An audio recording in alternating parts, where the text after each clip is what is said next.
Hello friends, income tax के cases की series में आज जो केस हम लोग डिस्कस करेंगे उस केस का नाम है Bhuvneshwar Prasad Singh versus income tax officer.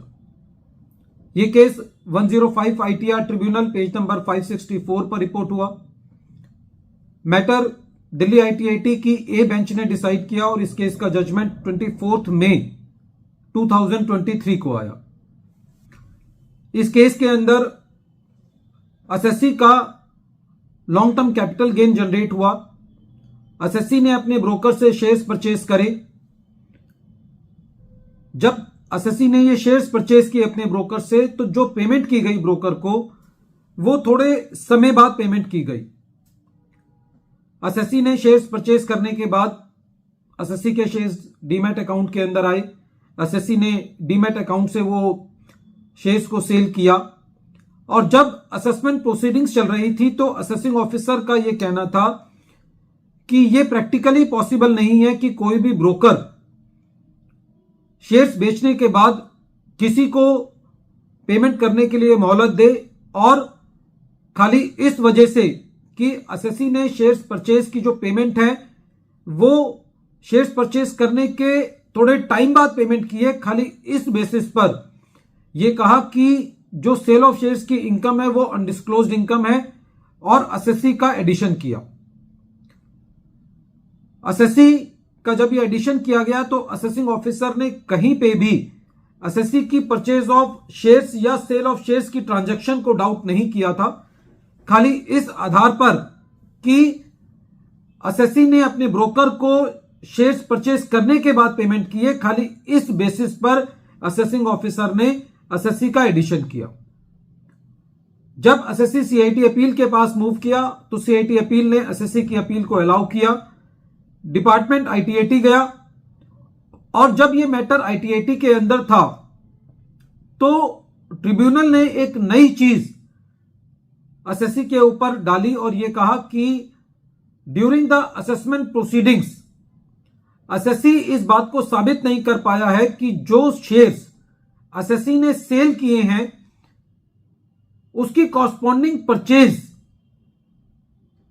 Correlate नहीं कर पाया है। लेकिन आईटीएटी ने इस बात को इग्नोर किया कि क्योंकि शेयर्स डीमैट फॉर्म के अंदर थे तो डीमैट फॉर्म के अंदर जो शेयर्स होते हैं उनका डिस्टिंक्टिव नंबर नहीं होता।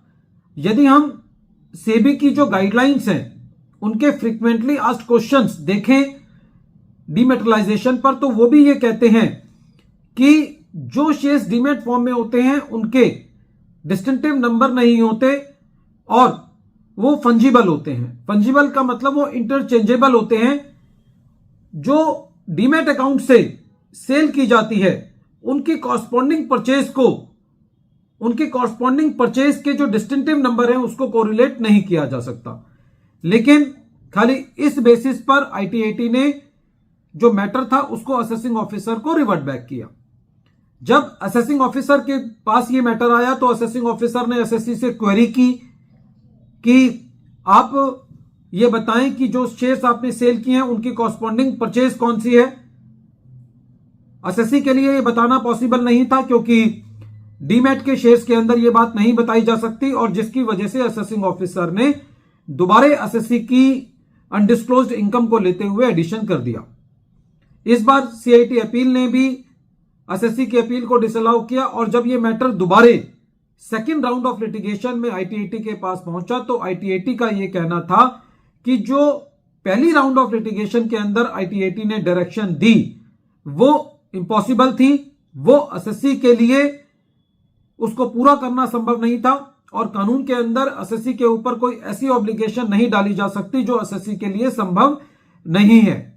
आईटीएटी ने यह कहा कि Latin maxim lex non cogit ad impossibilia यहां पर लगता है कि आप कोई चीज ऐसी नहीं लिटिगेंट पे डाल सकते जो कि उसके लिए संभव नहीं है।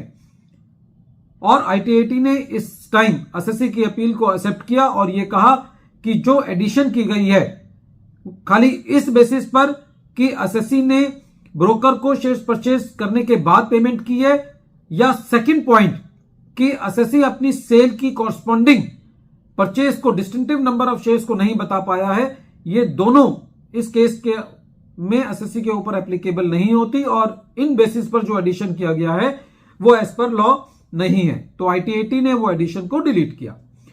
वीडियो के अंत में एक बार फिर मैं केस का नाम रिपीट कर रहा हूं। केस का नाम है Bhuvneshwar Prasad Singh versus income tax officer और ये case 105 ITR tribunal page number 564 पर रिपोर्ट हुआ। मैटर दिल्ली IT18 की ए बेंच ने डिसाइड किया और इस केस का जजमेंट 24 मई 2023 को आया। Thank you friends.